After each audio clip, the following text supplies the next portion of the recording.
Bu İran məsələsindən də danışaq. Həm də mən istəyərdim hansı aspektdə sizin mülahizələrinizi dinləyim. Nəyi nəzərə almadı müttəfiqlər bu İran hücumunda? Nəyi göz ardı etdilər ki? Birinci, mən deyərdim ki, tarixi nəzərə almadılar. Yəni, tarixdən dərs çıxartmadılar. O tarix ondan ibarət idi ki, bu İran elə oldu ki, xüsusilə 2-ci Dünya müharibəsindən sonra Sovetlərin təzyiqi altında oldu. Az sonra Sovetlərin təzyiqindən deməli qurtardı. Sovet qoşunları oradan çıxandan sonra Amerika ilə müttəfiq oldu və 47-ci ildən etibarən bu müttəfiqlik müqavilələrin bağlanması, hərbi yardımlar və s. Tamamlandı. Bilirsən, burada maraqlı bir şey var. 20-ci əsrin ortalarında İranda İran xalqının iradəsinə dayanan bir hakimiyyət yarandı. Bu milli cəbhə hakimiyyəti. Və yeri gəlmişkən deyim ki, 10 milli cəbhə ilə Azərbaycan Xalq Cəbhəsinin taleyində xeyli oxşarlıqları var. Və o milli cəbhənin lideri Məhəmməd Müsəddiqin taleyi ilə cəbhənin lideri Əbülfəz Elçibəyin taleyində xeyli oxşarlıqlar var. Nədən ibarət idi bu oxşarlıqlar? Hər ikisi xalqın iradəsi ilə hakimiyyətə gəlmişdi. Hər ikisinin məqsəd və məramı ölkənin əsas sərvəti olan nefti xalqın rifahına, maraqlarına yönəltmək idi, xalqın malı etmək idi. Hər ikisi cəmiyyətdə demokratik təsisatların yaranmasında maraqlı idilər və bu istiqamətdə xeyli islahatlar aparmışdılar və müəyyən azadlıqlar verilmişdi. Mətbuat azadlığıdır, söz azadlığıdır, demokratik seçkilərin təmin edilməsi və bu demokratik seçki uğrunda mübarizə, Müsəddiqin mübarizəsinin əsas hədəflərindən idi.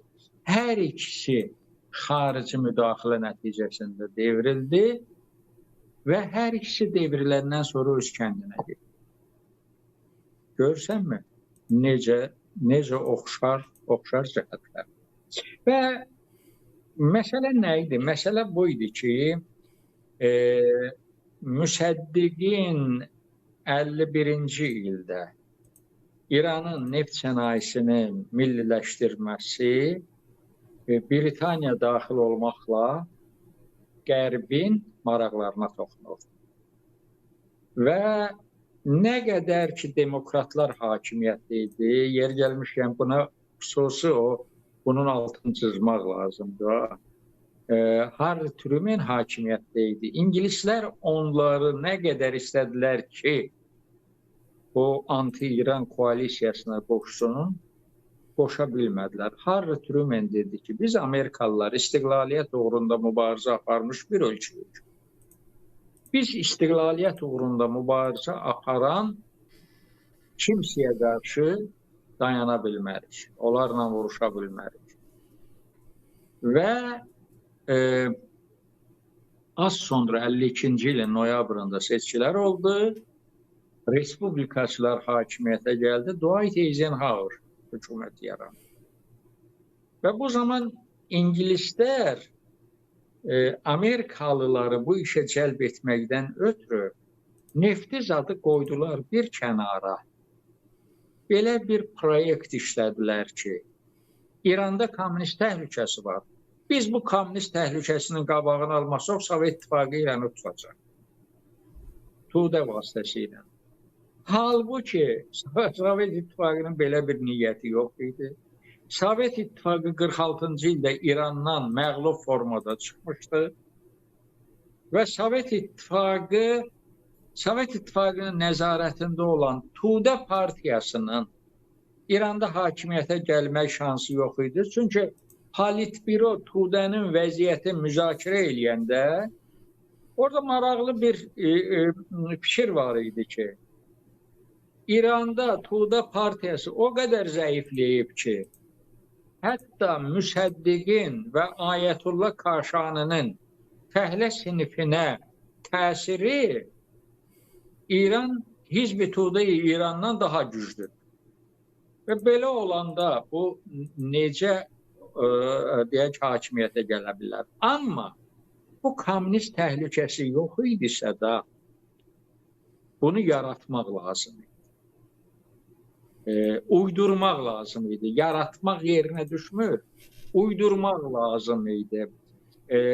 Tehranda bir Türk səfiri var idi. Ali Türk gəldi.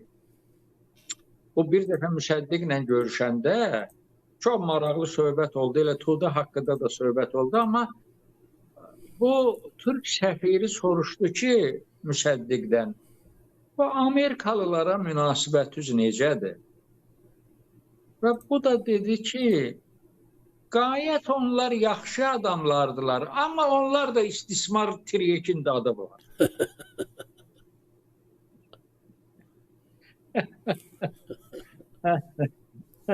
Və belə bir vaxtda 53-cü ilin avqustunda Müsəddiqi devirdilər. Şah ölkədən çıxmışdı. Çıxmışdı deyəndə şah ölkədən qaçmışdı. 52-ci ildə. 53-cü ilin avqustunda şah özü təyyarəçi. Həmin bu pəhləvələr idi, onda da yox. Məhəmməd Rıza şah idi da. Hə, yəni deyirəm, bu sonraki. Yəni ki, indiki Rızanın atası. Bəli. Onda iki dəfə qaçıb da ölkədən belə çıxır. Bəli, birinci dəfə 53-cü ilin avqustunda qaçdı. 53-cü ilin avqustunda deməli hadisələrdən qabaq o getdi Xəzər sahilində şahın iqamətgahı var idi Ramsarda. Ona görə ora getdi ki, orada aerodrom var idi. Və şah özü də təyyarə sürən idi, təyyarəçi idi. Avqustun 16-sında Müsəddiqi devirmək əməliyyatı iflasa uğrayanda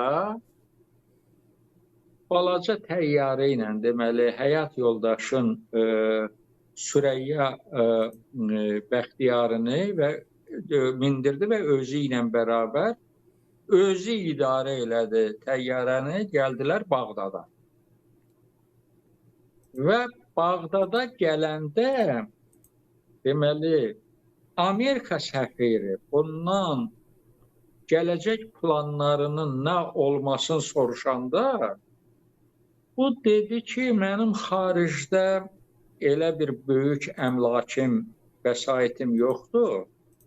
Gərək qərb ölkələrinin birində iş tapam, ailəmi dolandırmaqdan üçün. Oho. Və Bağdaddan getdi Romaya. Bu zaman artıq ayın 18-dən 19-una keçən gecə Müsəddiqi devirdilər. Müsəddiqin devrilmə əməliyyatı gözəl bir filmdir. Deməli, Mərkəzi Kəşfiyyat İdarəsi ilə Britaniya Kəşfiyyat Xidməti ki, bu əməliyyatı hazırlamışdılar. Cəmaatın gözündə Müsəddiqi nüfuzdan salmaqdan ötürü onu Tudəçilərin tərəfdarı və Sovet İttifaqının əlaltısı göstərmək lazım idi. Və belə bir şəraitdə Tudiyə dəxli olmayan adamlara gizli pullar buraxmışdılar ki, onlar Tudəçi adı ilə küçələrə çıxıb Müsəddiqi müdafiə edirlər. Halbuki o adamların Tudiyə heç bir aidiyyəti yox. Tanış senaridir.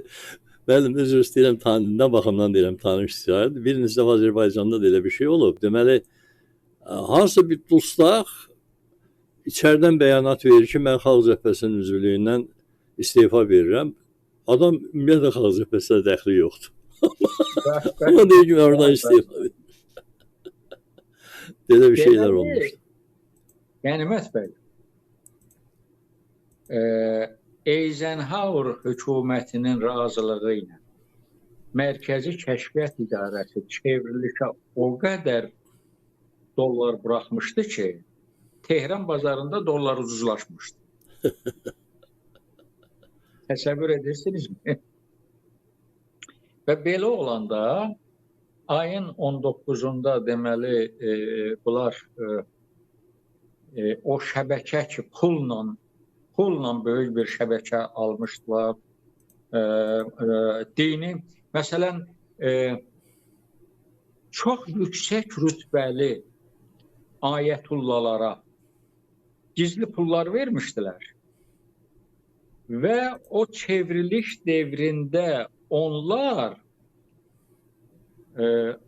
Ayətullanın evində xüsusi ofis yaratmışdılar. Qırmızı mürəkkəblə tanınmış din xadimlərinə məktublar yazırdılar. Niyə qırmızı mürəkkəblə? Çünki məktubun aşağısında Tudənin imzası qoyulurdu. Hizb-i Tudə-i İran. Və orada yazılırdı ki, biz bu yaxınlarda hakimiyyətə gələcəyik və sizi başınızdakı çalmaları kəndir eləyib elektrik divarlarından asacaq. Halbuki bütün bu hədələyici məktublar Mərkəzi Kəşfiyyat İdarəsinin şəbəkəsinə daxil olan tanınmış nüfuzlu din xadimlərinin evində hazırlanırdı və cəmiyyət qorxuzurdu. Məsələn, Ayətullah Kaşaninin nəzarətində olan qəzet yazır ki, əgər Müsəddiq hakimiyyətdə qalsa, Baharistan meydanında Karl Marx'ın, Kax meydanında nə bilim Leninin, o birisində Stalinin, üçüncü bir Firdovsi meydanında Malinkovun büstləri qoyulacaq. Heykəlləri və büstləri qoyulacaq. Yer gəlmişkən deyim ki, bu hamısı Mərkəzi Kəşfiyyat İdarəsinin ssenarisi.